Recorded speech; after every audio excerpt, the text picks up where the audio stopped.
The Apache woman who refused to let a cowboy die alone. A Wild West survival story. The sun was already high in the sky when the cowboy realized something was wrong. The desert felt endless, stretching in every direction like a sea of sand and stone. And the heat pressed down on him like a heavy blanket. His horse was gone. The water bag that had once hung from the saddle was missing too.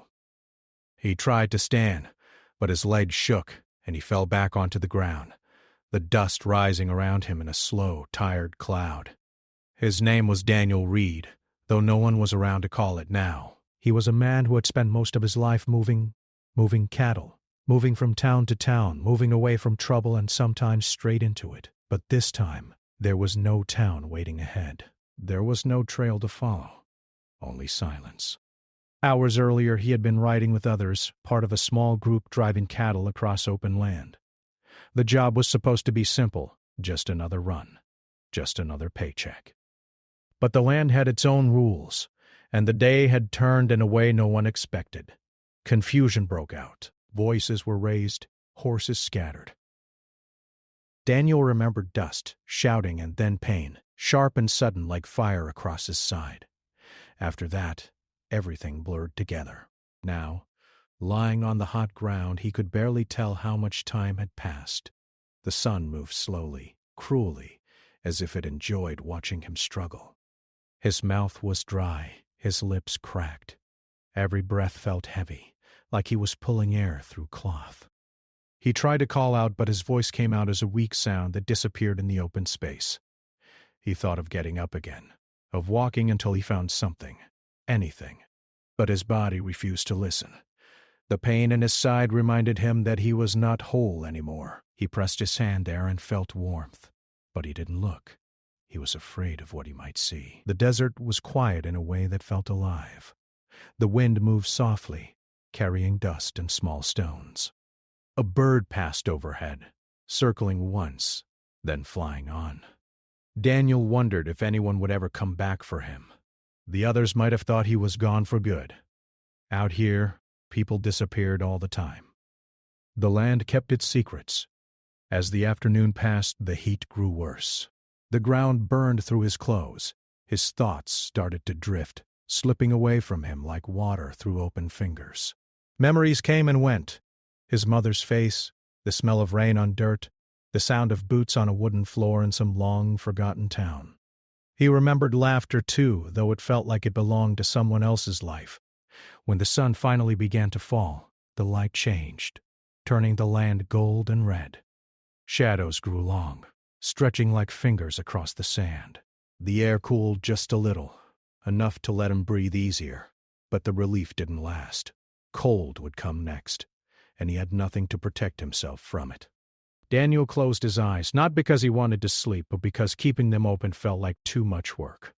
His mind felt light, like it was floating away from his body. Part of him wanted to give up, to let the desert decide what would happen next. But another part, small and stubborn, held on. He wasn't ready to be done yet. Not here. Not alone. Somewhere far away, a coyote called out, its sound rising and falling like a lonely song. Daniel listened, wondering if it was calling for him. He tried to move his hand, just to prove he could, but it barely lifted from the ground. The night came quickly after that. Stars filled the sky, more than he had ever seen before, bright and sharp like tiny fires. They should have been beautiful, but they only made him feel smaller. The desert seemed endless now, and he was just a piece of it, easy to forget. As the cold settled in, he began to shake. His teeth tapped together, and his arms wrapped around his chest, trying to keep some warmth. He whispered words to himself, things he barely understood, just to hear a voice, just to remind himself he was still there. The wind carried his whispers away, leaving nothing behind. Time stopped making sense. Minutes felt like hours. Hours felt like days. At some point, Daniel thought he saw movement on the rocks above him. He tried to focus, but his eyes wouldn't listen. The shapes faded, and he decided it was just his mind playing tricks. The desert did that, he had heard. It showed you things that weren't real. Still, The feeling of being watched stayed with him. Not in a scary way, but in a quiet, waiting way, like the land itself was holding its breath. He drifted in and out of awareness. Sometimes he felt warm, like he was lying near a fire. Sometimes he felt nothing at all. His thoughts slowed, becoming soft and heavy. He wondered if this was how it ended, not with noise or fear, but with silence and stillness. Then something changed. A shadow fell across his face, blocking the stars for just a moment. He didn't open his eyes right away. He was afraid the shadow would disappear if he tried to see it, but when the cool air touched his skin, he knew something was different. The desert no longer felt empty. Slowly, with all the strength he had left, Daniel opened his eyes. A figure stood a short distance away, still as the rocks around her. She was watching him, her posture calm, her face unreadable in the moonlight. She didn't move closer, didn't speak. She simply stood there, as if she were part of the night itself. Daniel tried to lift his hand, to show he was alive, but it barely moved. His lips parted, but no words came out. He thought he might be dreaming, that his mind had finally given up and created a shape to guide him into darkness, but the figure remained. For a long moment, neither of them moved. The desert was silent again, but it was a different kind of silence now. It felt full, heavy, with something new. Daniel's heart beat faster, not with fear but with a small spark of hope he thought he had lost. The woman took one step forward, then another. Her footsteps were soft, almost soundless. She stopped near him and looked down, her eyes sharp and steady. She saw the wound, the way he shook, the way his chest rose and fell. She saw a man who had been left behind by the world. Daniel wanted to speak. He wanted to ask for help, but all he could do was breathe. The night watched as she knelt beside him, the stars reflected in her eyes, and for the first time since the sun had burned him and the desert had claimed him, Daniel Reed was no longer alone. The woman did not speak when she knelt beside him. She stayed still for a moment, watching the rise and fall of his chest, listening to his breathing. The desert night was cold, but her movements were calm and careful, as if she had all the time in the world. Daniel tried to focus on her face, but his eyes were heavy, and the stars behind her made everything blur. She reached out slowly, not touching him yet, just close enough to feel the heat leaving his body. Her eyes moved over him, noticing the dried blood on his clothes, the way his hands shook, the way his lips were cracked from thirst. She had seen men like this before, men who had pushed themselves too far and paid the price. Most of them did not live long. She took a small container from a pouch at her side and poured a little water into her palm. Then, carefully, she let it touch his lips. The coolness startled him. His mouth opened without thinking and he swallowed weakly. It was the first water he had tasted since the morning, and it felt like life returning drop by drop. She did not give him much, just enough to keep him from slipping away. She knew better than to rush it. Too much water would make him worse. When she saw his breathing calm a little, she pulled her hand back and watched again. Daniel tried to speak, but the words stayed inside his throat. His eyes met hers, and for a moment, neither of them looked away. There was no fear in her face, only quiet thought. She was deciding something. The land around them was dangerous. Others moved through these hills, people who would not stop to ask questions. Helping him could bring trouble. Leaving him would be easy. She could stand up, walk away, and let the desert finish its work. But she didn't move. She reached for the wound on his side, touching the fabric of his shirt, feeling where it was wet and warm. Daniel let out a small sound, more breath than pain, but he did not pull away. She nodded to herself as if confirming what she already knew. He would not last the night if she left him here. The woman stood up and looked around. The moon was bright enough to see the path she needed. Not far away, hidden between tall rocks, there was a narrow place where the wind did not reach. She had used it before when storms came. It was not far, but moving him would not be easy.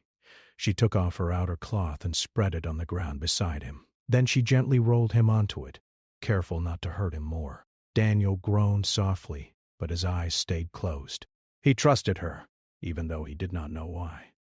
With slow effort, she pulled the cloth around him, turning it into a sling. Using her body weight, she dragged him across the sand step by step. It was hard, and she had to stop many times to catch her breath, but she did not stop for long. The desert was quiet, but it was never empty. By the time they reached the rocks, Daniel was barely awake. The world felt like a dream, floating in and out, but he could feel that he was moving. He could feel that someone was still there. That feeling was enough to keep him from letting go. She laid him down in the narrow shelter, where the ground was softer and the wind barely touched them. The air was warmer here. She knelt beside him again and took out more items from her pouch: dried leaves, small roots, and a stone bowl.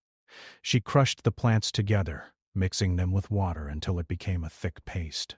When she pressed the paste gently onto his wound, Daniel winced, but the pain was different now. It was sharp for a moment, then warm, almost calming. His breathing slowed. His hands stopped shaking. She wrapped the wound with clean cloth and tied it carefully. Then she fed him another small sip of water. This time, he swallowed easier. The woman sat back and watched him sleep. Hours passed.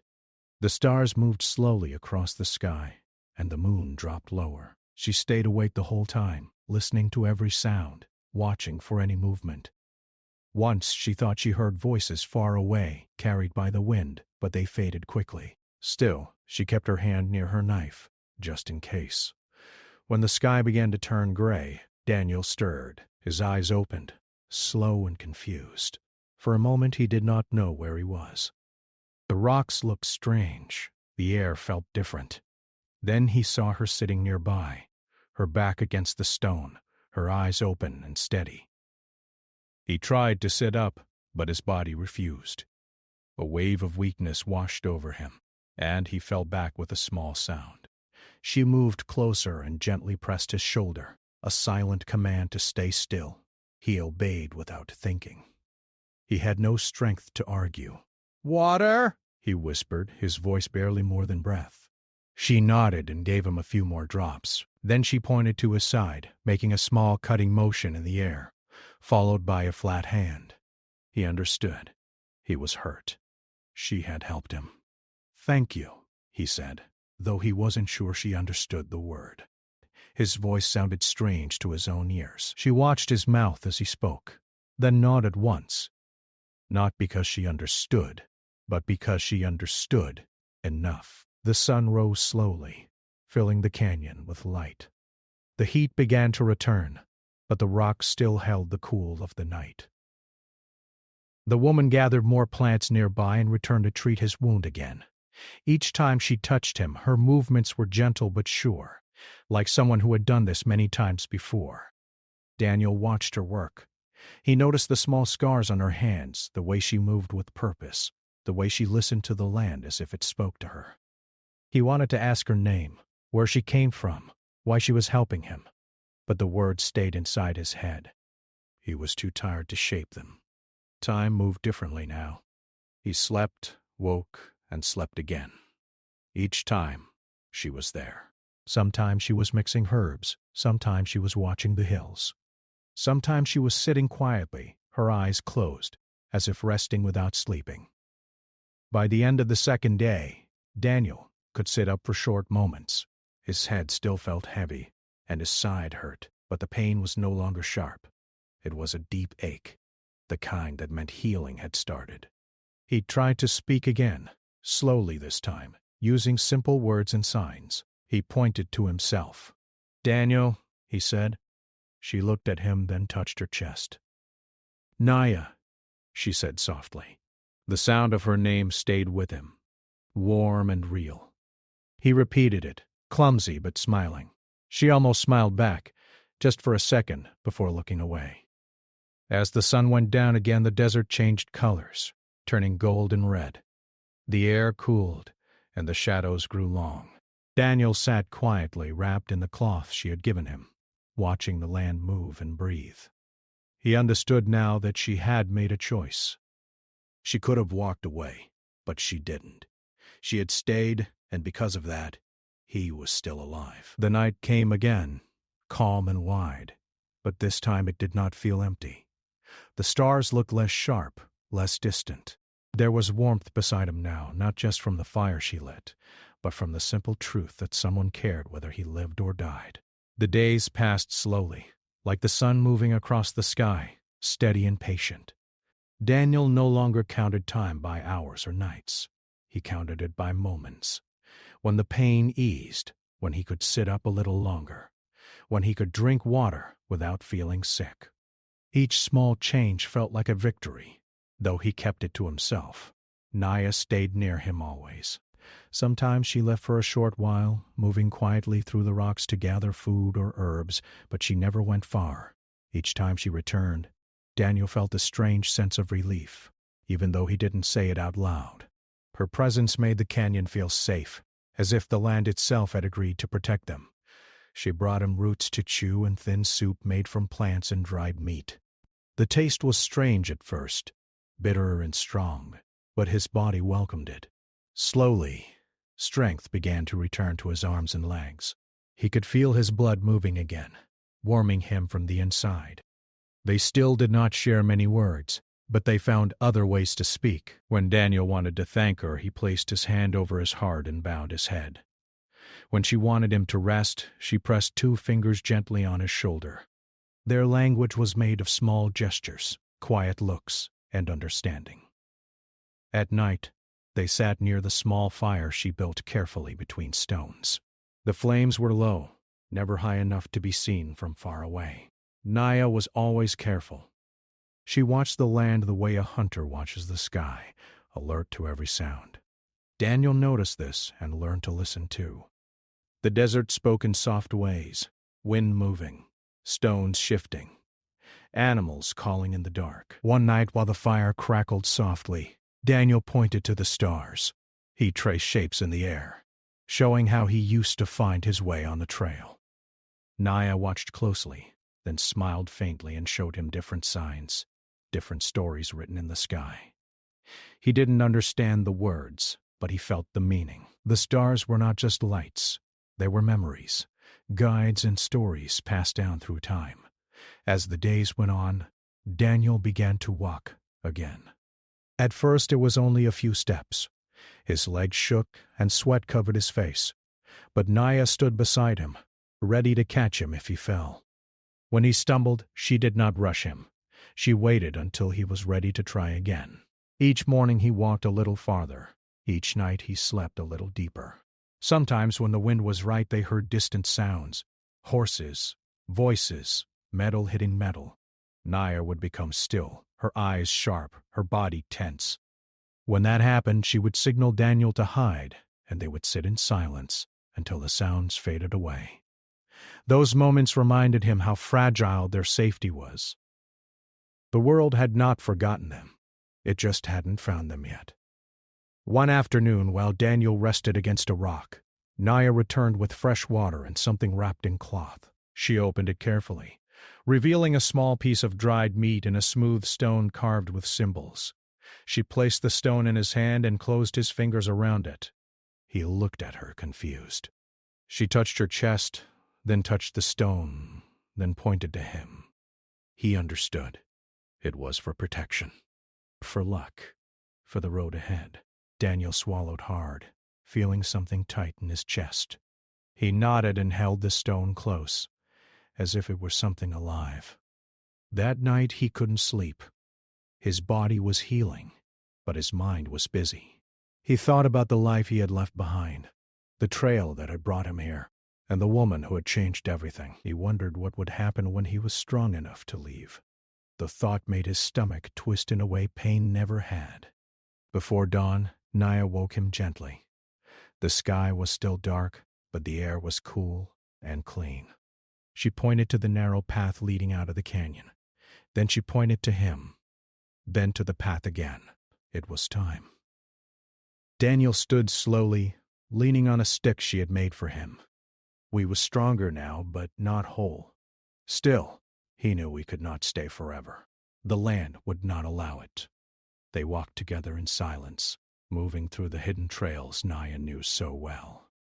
She showed him where to step, where the ground was safe, where the rocks were loose. Every movement had purpose. Every turn had meaning. As the sun rose, the land opened up. In the distance, Daniel could see open ground, the edge of where the hills ended. He knew that beyond that point, Naya would not go. They stopped. For a long moment, neither of them spoke. The desert wind moved around them, carrying the smell of dust and morning light.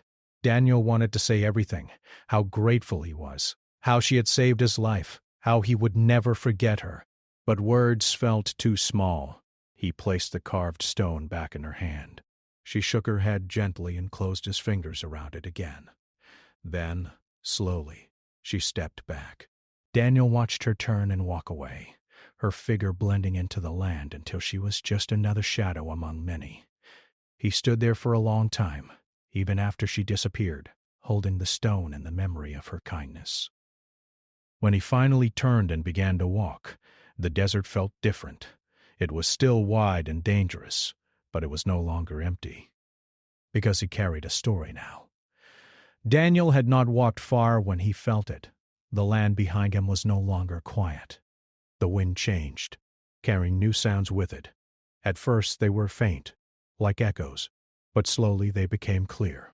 Hooves, voices, metal tools touching leather. People were coming, and they were close. He stopped walking and looked back at the hills. The sun was climbing higher, and the light made it hard to see. But he knew Naya would feel it too. She always knew when the land was about to change. His chest tightened. He had just left her, and already danger was moving toward them. Daniel turned and tried to move faster, but his body was still weak. Each step sent pain through his side. He leaned on his stick and forced himself forward, breathing hard. The open land ahead felt too wide, too exposed. If the rider saw him here, there would be nowhere to hide. Behind him the sound grew louder. Then he heard a sharp whistle cut through the air. He froze. It was Naya's call. Not loud, not wild, just enough to be heard by the right ears. Daniel turned and saw her standing on a rock above him, her arm raised, pointing back toward the hills. Her eyes were serious, her body already moving. She had come back. Daniel shook his head, wanting to tell her to go, to save herself. But she was already beside him, gripping his arm and pulling him toward a narrow path hidden between stones. He followed without question. His body knew now that she was the one who understood this land. They moved quickly, though Daniel struggled to keep up. The path twisted and turned, leading them into places where the sun barely touched. Rocks scraped his clothes and thorns caught at his skin. But Naya did not slow down. She knew time was thin, and the land would not hide them for long. Behind them the voices grew clearer. Someone shouted. A horse snorted. Daniel's heart hammered in his chest. Fear pushed him forward, giving him strength he did not know he had left. They reached a narrow canyon where the walls rose high and close together. Naya stopped and pressed him against the rock, her finger to her lips. Daniel held his breath. His chest burned, but he did not move. The sounds came closer. Footsteps echoed. A voice laughed, then another answered. Shadows passed near the canyon mouth. Daniel could see boots, dust-covered and heavy. The men were close enough that he could smell leather and sweat. He closed his eyes, ready for everything to end. But the men walked past. Their voices faded, their steps moving away, chasing something else, some other trail. The canyon filled with silence again, thick and heavy. Daniel opened his eyes. Naya was still beside him, her hand gripping his arm. When she was sure they were alone, she slowly let go. They waited a long time before moving again. The land needed to be sure they were safe, and Naya listened until it told her yes. They climbed higher, using paths Daniel would never have seen. At one point his leg gave out and he fell to his knees. Naya caught him before he hit the ground, holding him up, her face close to his. He could see the worry in her eyes now. Not fear. Worry. She spoke softly, words he could not understand, but he knew what they meant. Keep going. He nodded and stood again. The climb was slow and painful, but finally they reached a high ridge where the wind blew strong and clean. From there they could see the land stretching wide in every direction. Naya pointed to the far side where the ground dipped and disappeared. "You go," she said softly, using the words he had taught her. He looked at her, shaking his head. "Come," he said, pointing with her. She did not answer. She only smiled, a small, sad smile, and shook her head once. Daniel understood then. This was as far as she would go. Her world was behind her, not ahead. Below them, the sound of riders returned. Far away but moving closer again. Time was gone. Naya reached into her pouch and took out a small bundle of herbs. She pressed them into his hand, then closed his fingers tightly around him. Her touch was firm, final. "Live," she said. The word hit him harder than any wound. He wanted to say more, wanted to promise her everything. His story, his life, his future. But she stepped back before he could speak. She turned and moved away, disappearing down the rocky path as fast as the wind. She did not look back. Daniel stood alone on the ridge, the land wide and open in front of him. The danger was still there, moving through the hills, but his path was clear now. He turned and walked, each step heavy but strong. Behind him, the desert closed around Naya again, hiding her, protecting her, keeping her safe in its silence. Daniel walked until the sun began to fall. Each step took effort, but he did not stop. The land behind him felt heavy with memory, and the land ahead felt full of promise and fear mixed together. He kept his eyes forward, using the stick Naya had made for him, feeling the stone she gave him in his pocket with every movement. It reminded him why he was still alive. The open desert slowly changed. Rocks became smaller, the ground smoother, and faint tracks appeared in the dust. Daniel followed them carefully, knowing that people lived where tracks existed. By the time the sky turned orange and red, he saw smoke rising in the distance. It was thin and light, the kind that came from a small fire, not a large camp. He stopped and waited, listening. The desert was quiet, but not empty. When he felt sure it was safe, he continued forward. A small settlement appeared, built near a shallow water source. There were a few wooden buildings, some wagons, and horses tied to posts. It was not much, but it was life. The sound of voices reached him, and for the first time in many days, he heard people talking without fear. As Daniel stepped closer, someone noticed him. A man called out, and others turned to look. They saw his torn clothes, his slow walk, the wound on his side, and they rushed to him. Hands caught him before he could fall. Someone gave him water. Someone else led him inside a building and laid him down on a bed that felt softer than anything he had ever known. A doctor came later, cleaned his wound, and nodded slowly. "You're lucky," the man said. "Another day out there and you wouldn't have made it." Daniel did not answer.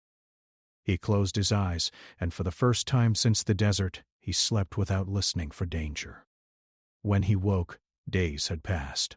His body was stronger, and the pain was easier to bear. People came and went, asking him questions. Where he came from, what happened, who helped him. He told them the truth, though some listened with doubt in their eyes. A lone Apache woman saving a dying cowboy was not a story many believed. But Daniel knew it was real, and that was enough. When he was well enough to walk, he left the settlement and followed the trail to the nearest town. Life slowly returned to normal, but something inside him had changed.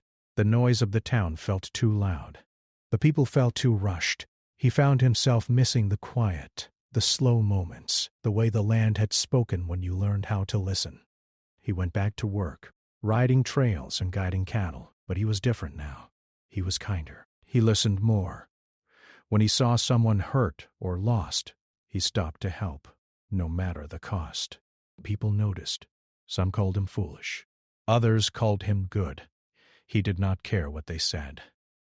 At night, when he sat by the fire, he took out the carved stone and held it in his hand. He remembered the canyon, the stars, the quiet strength in Naya's eyes. He wondered where she was, if she was safe, if she ever thought about the man she saved. He knew he would never see her again, but her presence stayed with him, as real as the ground beneath his feet. Years passed. Daniel's hair turned gray, and his hands grew rougher. The world changed too. Roads replaced trails, and towns grew where the desert had once been empty. But some things stayed the same. The land still listened. The wind still carried stories. And Daniel still told his whenever someone asked. He told them about the day he was left to die, about the woman who chose to help when she did not have to, about the desert that tested them both. He never changed the story, never made himself the hero. He always told it the same way, simple and honest. "She saved me," he would say, "and she asked for nothing." Sometimes when the fire burned low and the night grew quiet, people would sit close, listening. The story stayed with them. Some said it gave them hope. Some said it reminded them to be kinder. Daniel just smiled and looked into the flames, seeing the canyon again, feeling the cool night air on his skin. One evening, long after his hair had turned fully white, Daniel walked outside alone and looked at the stars. They were bright and sharp, just like they had been that first night. He touched the stone in his pocket and whispered a quiet thank you to the land, to the woman, to the choice that saved him. When he turned back toward the fire, his steps were slow but steady. He was not afraid of the end anymore. He had lived a full life, shaped by one moment of mercy in the desert.